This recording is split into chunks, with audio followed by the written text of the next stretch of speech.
Shabbat Shalom. Shabbat Shalom. The Shabbat is a very, very special Shabbat. It's a Shabbat of celebrating the graduation of our Jews by choice this weekend. It's the first Shabbat, traditional service Shabbat that we have in 2025, as I said earlier.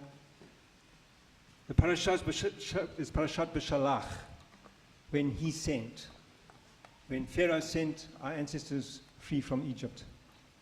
The Shabbat is also known as Shabbat Shira, the Shabbat of song, because the main part of this parasha is Shirat Hayam, the song at the sea.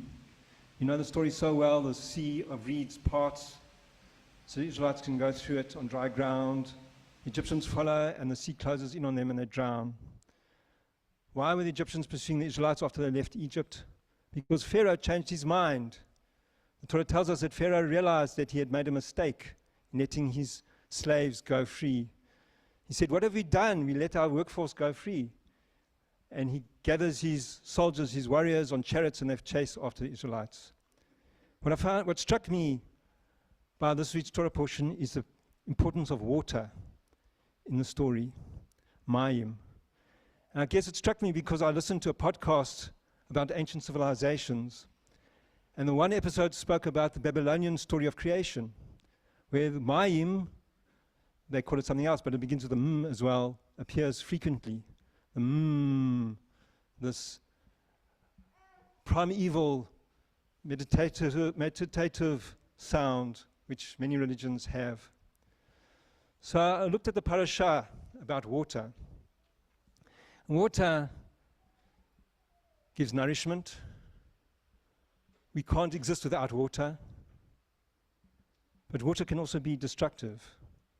Water can be seen as a punishment. Our creation story begins, Bereshit bara Elohim et hashamayim ve'et haaretz, when God began to create the heavens and the earth. V'haaretz hayta tohu v'vohu, and the land was unformed and void. V'choshech al pnei tehom, and there's darkness upon the face of the deep. V'ruach Elohim al pnei hamayim, and the Spirit of God hovered over the waters. We know that the world, the earth, consists of 70% of it consists of water. Human beings, us, consist of 60 to 75% water. We are urged to remain hydrated, especially in this heat, to drink water. Water is a form of life. Pharaoh used water as a punishment. We read a few weeks back where Pharaoh demands that all male Israelite children be thrown into the Nile to be drowned. That same Nile saves Moshe. We read of how Yochebed, afraid that Moshe would be killed, hides him in a basket on the Nile. That same Nile, which was worshipped by the Egyptians, is struck with the first makkah, the first strike of the 10 strikes. That water, that life-giving water, turns to blood, and the Torah tells us that the fish die because they cannot live in the Nile anymore. This week's parasha, of course, the waters close in. One of the verses in the song, Makavot Paro v'chelo yarav hayam, Pharaoh's chariots and soldiers sink into the sea. Mivchash lo shav tabu v'yam suf, the choicest of his officers drown in the sea of reeds. People of Israel witnessed this miracle. They passed through the sea of reeds. The Torah tells us that they went 3 days after that without water. They come to a place called Marah, bitter waters. They cannot drink the water, it's too bitter. So God teaches Moses a form of homeopathy, a form of magic. Take that tree there, that bitter tree, take some of that a branch of that tree, throw it into the water, water turns sweet and they can drink. And the Torah says there that they went, while they were drinking the water, Moses gave them some laws and some precepts and tested them. A while later, no water again. Moses is told by God to strike the rock to bring forth water and water the people. Interesting thing about water is that we know scientifically water is H2O, hydrogen and oxygen. We know that water can change its shape according to the container in which it's poured. Water can change its consistency. When it's heated, it becomes steam. When it is frozen, it becomes ice. It changes form, but yet it retains its identity as H2O. So it's no coincidence that in Judaism we are taught by the rabbis that water is also a metaphor for Torah. When Isaiah says, "Come and drink your fill," the rabbis understand that to mean come and learn Torah. Just as water gives us nourishment, and we can't live without water, so Torah gives us spiritual nourishment. We cannot live without Torah.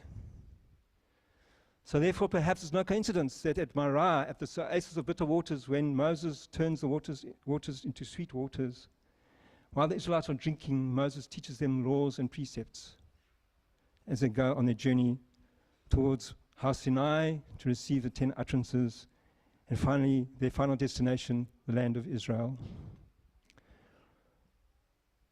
The Sea of Reeds, while drowning the Egyptians, gave life to us, the people of Israel, the Jewish people. We have to be aware, though, there's a fine line between life-affirming and life-destroying. So when we leave the water of Torah, we no longer hold the values of Torah, we are in danger of extinction. Just like if we leave behind water and travel through the wilderness without drinking a drop, we will die. So water, yes, can change its form, and progressive Judaism does indeed change some of the rituals to suit our times, but water retains its essence as H2O. And if we do not retain our essence of Jewish values, if we stray too far from the core values of Torah, you too will die of thirst, of spiritual thirst. It's a very, very interesting concept that is taught to us by this week's Torah portion. The people of Israel had to walk through water in order to become a people. Can you hear us on? Amen. We continue with the Leinu on page 586, 586.